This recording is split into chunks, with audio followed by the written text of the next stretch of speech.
Assalamualaikum warahmatullahi wabarakatuh. Alhamdulillahilladzi hadana li hadza ana dinil Islam. Assalatu wassalamu ala khairil anam, amma ba'du. Segenap pendengar setia PAS FM Padi yang sangat saya cintai dan sangat kami hormati, khususnya Mbak Amel yang selalu setia menemani Ruang Muslimah di Radio PAS FM Padi ini. Semoga kita semua selalu dalam lindungan rahmat dan pertolongan Allah. Puji syukur marilah selalu kita panjatkan kepada Allah atas limpahan rahmatnya, sehingga pada pagi yang mendung tapi enak ini Mbak Amel untuk mendengarkan radio PAS FM pasti nggih. Jadi nggak usah keluar rumah ini untuk ini, karena di luar sangat Mbak, sangat peteng banget ini. Betul. Kayaknya hawa-hawanya kayak mau banjir gitu. Tapi ini tidak lain adalah bagian dari karunia Allah Subhanahu wa taala. Monggo kita selalu tetap bersyukur atas nikmat yang tidak pernah usai yang selalu dilimpahkan oleh Allah kepada kita, khususnya nikmat kesehatan, sehingga pada pagi hari ini kita masih punya kesempatan untuk mendengarkan Ruang Muslimah. Semoga pertemuan pada pagi hari ini menimba manfaat bagi kita semua, khususnya bagi keluarga besar PAS FM Padi. Mbak Amel, saya tertarik untuk mengambil tema apa tadi Mbak? Indahnya syariat ibadah haji. Kenapa demikian? Karena saat-saat sekarang memang lagi rame-ramenya umat Islam di seluruh dunia berbondong-bondong menuju ke Baitullah, menuju ke Haramain, menuju ke Makkatul Mukarramah dan Madinatul Munawwarah dalam rangka menjalankan syariat Allah, jalan rangka menyempurnakan agama Islam, yaitu rukun Islam yang kelima. Ini tidak cuma diikuti oleh umat Islam di Indonesia, tapi dari seluruh penjuru dunia menuju ke satu tempat. Dan ini merupakan pemandangan yang indahnya luar biasa. Indahnya luar biasa, menggegerkan seluruh masyarakat, tidak cuma masyarakat Islam, tapi juga orang-orang non-Muslim pun banyak yang ikut andil dalam pelaksanaan ibadah haji ini. Misalnya kita lihat dari penerbangan yang dipakai oleh jamaah haji Indonesia, juga tidak seluruhnya itu dikelola oleh umat Muslim, dan juga masih banyak lagi sektor lain yang menggegerkan dunia karena pelaksanaan rukun Islam yang kelima ini, Mbak Amel. Jadi seperti yang kita ketahui bersama bahwa sempurnanya orang disebut mempunyai predikat Muslim itu ketika dia sudah melaksanakan 5 rukun Islam. Yang pertama, menyaksikan bahwa tidak ada Tuhan selain Allah dan Muhammad adalah Rasulullah dengan mengucapkan 2 kalimat syahadat. Dilanjutkan dengan melaksanakan sholat yang 5 waktu. Maka kalau ingin disebut sebagai orang Muslim ya jangan Islam KTP, ya. Mestinya ya Islamnya ya dengan selain membaca syahadatain juga setiap hari minimal sholat 5 waktu. Minimal itu karena yang wajib yang disebut dengan sholat maktubah ya 5 waktu itu. Kalau toh nanti ada sholat duha, ada sholat malam, ada sholat yang lain-lain, itu hukumnya sunnah. Kemudian yang ketiga adalah melaksanakan zakat. Ya, zakat ini ada 2, yaitu zakat fitrah dan zakat mal, di mana zakat ini untuk zakat fitrah dilaksanakan oleh semua umat Islam, baik kecil, besar, sudah dewasa, masih bayi, yang penting sudah hidup ya. Itu walaupun kaya atau miskin semuanya dapat ketetapan untuk membayar zakat fitrah.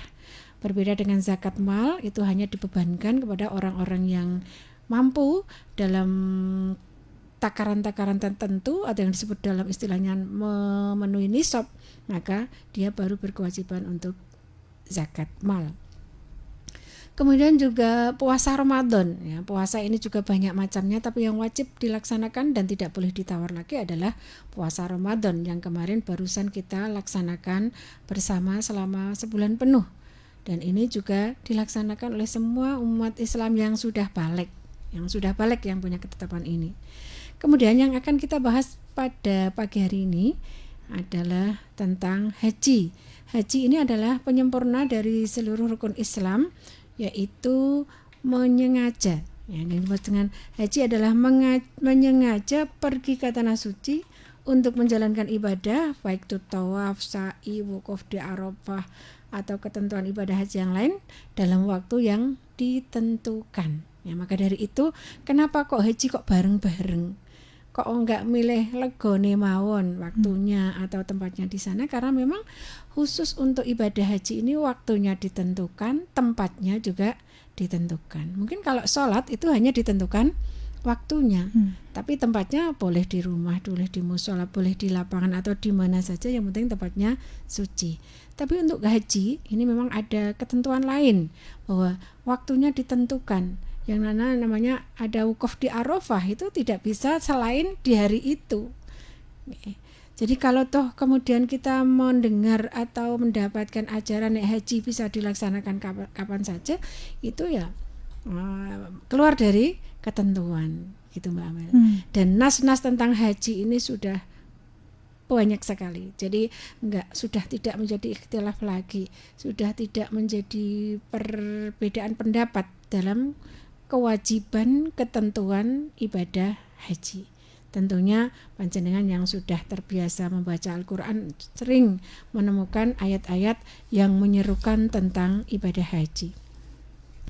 Di antaranya, ya mungkin bisa saya sebutkan beberapa saja di dalam Al-Quran, di surat Ali Imran ayat 97 itu disebutkan A'udzubillahi minasyaitonirrajim, Bismillahirrahmanirrahim. Fihi ayatum bayyinatum maqami Ibrahim wa man dakhalahu kana amina. Walillahi 'alan nasi hajjul baiti man istata'a ilaihi sabila. Wa man kafara fa innallaha ghaniyyun 'anil 'alamin. Jadi dalam ayat ini menyerukan bahwa wajib bagi setiap umat Islam untuk melaksanakan haji di Baitullah dengan ketentuan man istata'a ilaihi sabila. Ya, jadi seperti yang kita ketahui bahwa ibadah haji itu selain butuh biaya yang banyak. Ya, kalau sekarang saja di Indonesia sudah antriannya juga sekarang udah berapa tahun ya Mbak? 30 lebih ya. 30 tahun lebih untuk antri. Dan itu untuk daftarnya aja harus sudah usia 12 tahun. Ya, 12 tahun kalau antri 30 ya nanti berangkatnya sudah mendekati 50 ya kalau daftarnya di usia 50. Wallahu a'lam ya. Yang pasti kita harus ada niatan. Jadi setiap umat Islam tidak boleh tidak berniat untuk melaksanakan haji. Keinginan itu harus ada. Tapi kapan untuk dilaksanakan ya? Man istata'a ilaihi sabila. Jadi secara biaya punya cukup sekarang saja untuk bisa mendapatkan kursi itu harus 25 juta. Ya nanti pelunasan sesuai dengan harga dolar waktu itu tentunya. Tapi selain itu, istitoah yang dimaksud di sini tidak cuma sementara nganggur wong duduk mesti iso haji, ya belum tentu. Belum tentu diwajibkan. Karena yang dimaksud istitoah juga mampu secara jasmaninya, secara kesehatan. Nah, sekarang dari Kementerian Agama pun untuk istitoah ini agak ketat. Ya, agak ketat demi apa? Tentunya demi keselamatan jamaah, keselamatan jamaah, sehingga untuk seleksi itu kesehatannya cukup runtut ya, cukup detail. Karena apa? Tidak boleh, tidak dipaksakan dan tidak dibebankan kepada orang-orang yang tidak mampu untuk melaksanakan ibadah ini. Itulah di situ saya sudah mulai melihatnya, bahwa syariat ibadah haji yang kelihatannya berat. Tidak berat, orang harus bayar sekian. Ternyata itu kan berat. Kok dikatakan berat itu kalau di luar kemampuan. Padahal yang dimaksud diwajibkan adalah yang mampu. Di sini bisa untuk kita pahami bersama bahwa secara umum atau hampir keseluruhan kalau kita mau mencermati tidak ada sebenarnya syariat Islam, syariat agama Allah ini yang diterapkan kemudian memberatkan dan memberikan madorot kepada umat Islam, itu tidak ada. Tidak ada. Kalau toh ada rasa berat itu sebenarnya bukan berat tapi belum mau atau masih ogah atau masih malas. Itu diantaranya. Kemudian juga ada ayat lain, misalnya dari surat Al-Hajj ayat 27. A'udzubillahi minasyaitonirrajim. Wa'adzin fin nasi bil haji ya'tu karijalu ala kulli dhamiri ya'tina min kulli fajjin amik. Ini ayat ini disuruhkan kepada Nabi Ibrahim waktu itu, bahwa ajaklah manusia untuk melaksanakan ibadah haji. Dan lagi dalam Quran surat Al-Baqarah ayat 197 juga disampaikan, Al-hajju asyhurum ma'lumat faman farada fihinnal hajja fala rafatha wala fusuqa wala jidala fil hajj wa ma taf'alu min khairi ya'lamuhullah wa tazawwadu fa inna khairaz zadi taqwa wattaquni ya ulil albab. Jadi beberapa ayat Al-Quran itu berikan penjelasan kepada kita semua bahwa tidak ada keraguan lagi tentang syariat ibadah haji, yang itu merupakan penyempurna dari keislaman seseorang, karena itu masuk dalam rukun Islam yang kelima. Dan sudah seyogyanya setiap umat muslim, ya, orang di dunia itu harus punya keinginan, minimal keinginan, karena ternyata di dalam di dalam kenyataannya, ya, di dalam lingkungan kita itu kan banyak orang yang ternyata tidak punya uang tapi pergi haji, ya, entah dihajikan, entah dapat hadiah haji, entah dihajikan anaknya, entah tiba-tiba tanahnya kena jalan tol ya kan? Pokoknya Allah itu memberikan cara yang banyak sekali bagaimana seseorang bisa melaksanakan rukun ini. Jadi sudah sekiannya dan seharusnya bagi setiap umat muslim itu punya cita-cita untuk melaksanakan ibadah haji, ya. Itu tentang syariatnya. Belum lagi bagaimana indahnya dari. Halo, assalamualaikum, selamat pagi. Waalaikumsalam, selamat pagi Mbak. Dari siapa, di mana ini? Dari Pak Son Haji Kudus Mbak. Pak Son Haji di Kudus, monggo. Mau tanya, masalah haji itu kan hukumnya wajib bagi orang muslim Mbak, ya. Iya. Nah ini kita mau tanya, katakanlah kita sudah daftar, tapi sebelum berangkat ya mungkin sehendak yang puasa kita meninggal, itu nanti hukumnya bagaimana ya Mbak? Terima kasih. Oke, Assalamualaikum. Waalaikumsalam. Terima kasih Pak Son Haji yang ada di Kudus. Nah ini beliau menanyakan kalau kita sudah mendaftar haji, kemudian mungkin tahun ini berangkat, namun kita tidak tahu qadarullah, ternyata sebelum berangkat ini meninggal dunia. Nah ini bagaimana ini Bu Nyai? Monggo. Iya, terima kasih Pak Son Haji. Sehat Pak Son Haji? Semoga sehat selalu nggih. Oke, tentang pertanyaan Pak Son Haji ini memang banyak yang ditanyakan oleh masyarakat, oleh teman-teman kita sama muslim, mengingat dengan antrian haji yang begitu panjang, begitu panjang. Nah, dalam hal ini, yang penting itu kita sudah ada niatan untuk pergi haji. Nah, niatan itu dibuktikan dengan mendaftarkan gitu. Niatan itu dibuktikan dengan daftar. Kemudian kemudian nanti kita sampai ndak umurnya, atau nanti kita kesehatannya bagaimana, itu kan jauh di luar jangkauan kita. Maka kita ikuti saja apa yang disampaikan oleh Rasulullah, bahwa ada hadis yang diriwayatkan oleh Ibnu Abbas, bahwa Rasulullah berkata, ta'ajjalul hajja fa inna ahadukum la yadri ma ya'ridu anhu. Ta'ajjalul hajja artinya cepat-cepatlah kamu untuk haji. Cepat-cepatlah kamu untuk haji ini kalau sekarang dimaknai ya cepat-cepatlah untuk daftar haji, karena nggak mungkin sekarang kita itu pergi haji sendirian, itu hampir tidak mungkin ya. Karena selain dari Indonesia juga repot, di sananya juga kita repot karena semuanya sudah pakai barcode semua nggih sekarang kabarnya. Untuk masuk Masjidil Haram aja harus pakai barcode, untuk masuk di Arafah juga harus pakai barcode, sehingga hampir tidak mungkin kita pergi haji tanpa lewat jalur yang resmi. Nah, jalur yang resmi itu ya satu-satunya kalau di Indonesia sekarang ya daftar lewat Kementerian Agama. Nah, kalau kita sudah daftar itu berarti sudah menggugurkan niat kita untuk pergi haji. Sementing dalam perjalanan selanjutnya kita tetap punya semangat bahwa nanti saya akan laksanakan ibadah haji. Nanti akan saya laksanakan ibadah haji. Kalau seandainya antrinya di tahun 2040 misalnya. Kok sebelum itu kita sudah dipanggil oleh Allah, ya Allah tentunya Maha tahu apa yang sudah kita niatkan.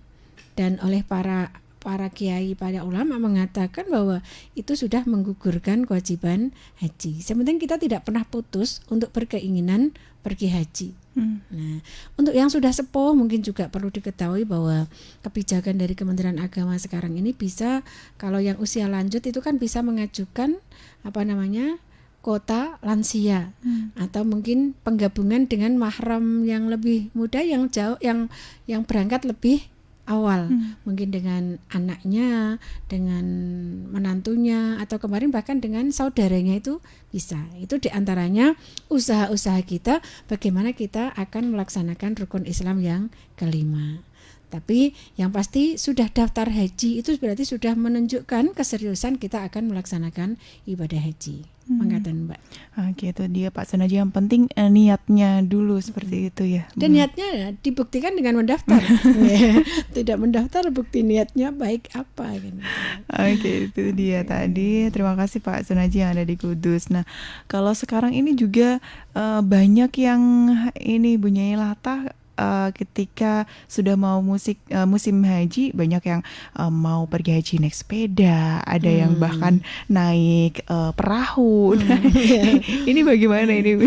Ya, itu kalau madorotnya lebih besar ya tidak dianjurkan dalam ajaran Islam. Sekali lagi, Islam tidak pernah memberatkan umatnya dalam melaksanakan syariatnya. Islam akan selalu mengukur. Kalau toh itu akhirnya membawa madorot, malah tidak boleh. Ya, tidak boleh. Toh banyak ibadah lain.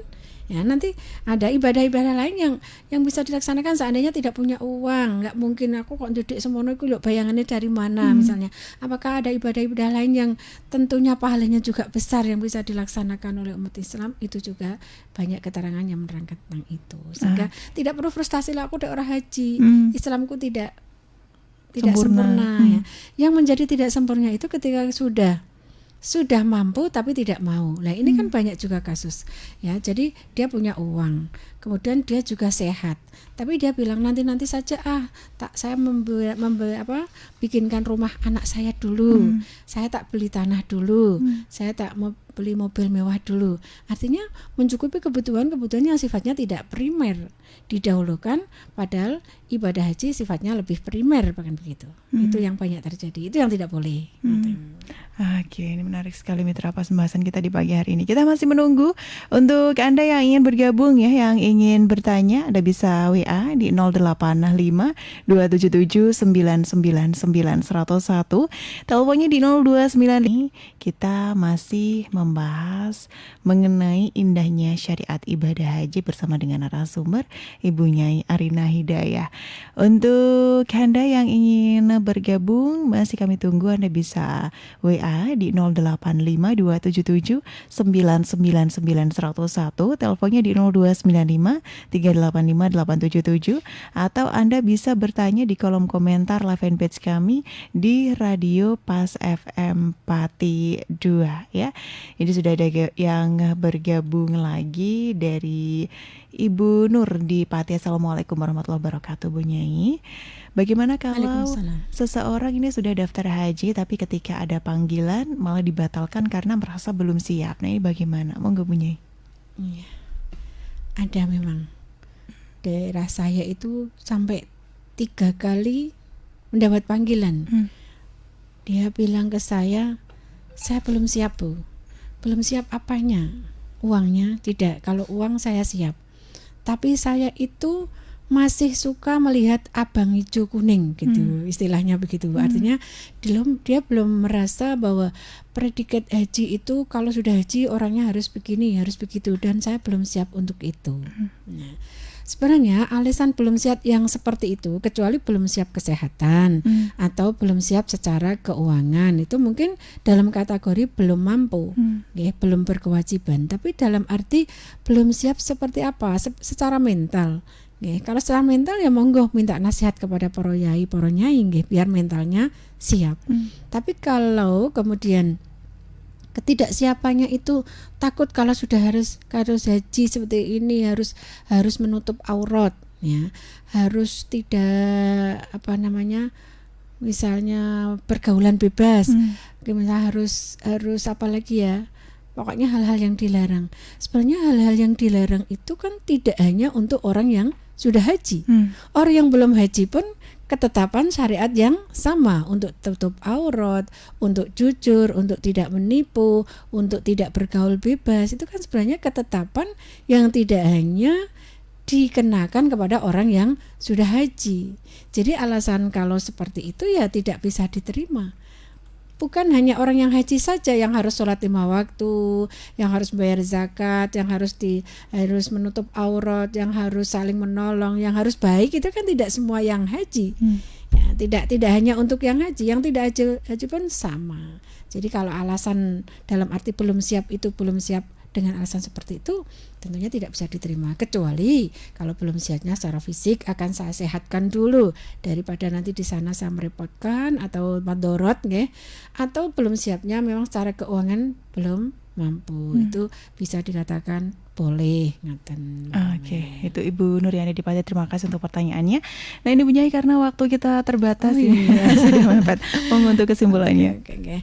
Jadi terima kasih Mbak Amel atas waktunya. Semoga apa yang sudah saya sampaikan nanti bermanfaat untuk saya sendiri khususnya dan untuk pendengar FM pada umumnya.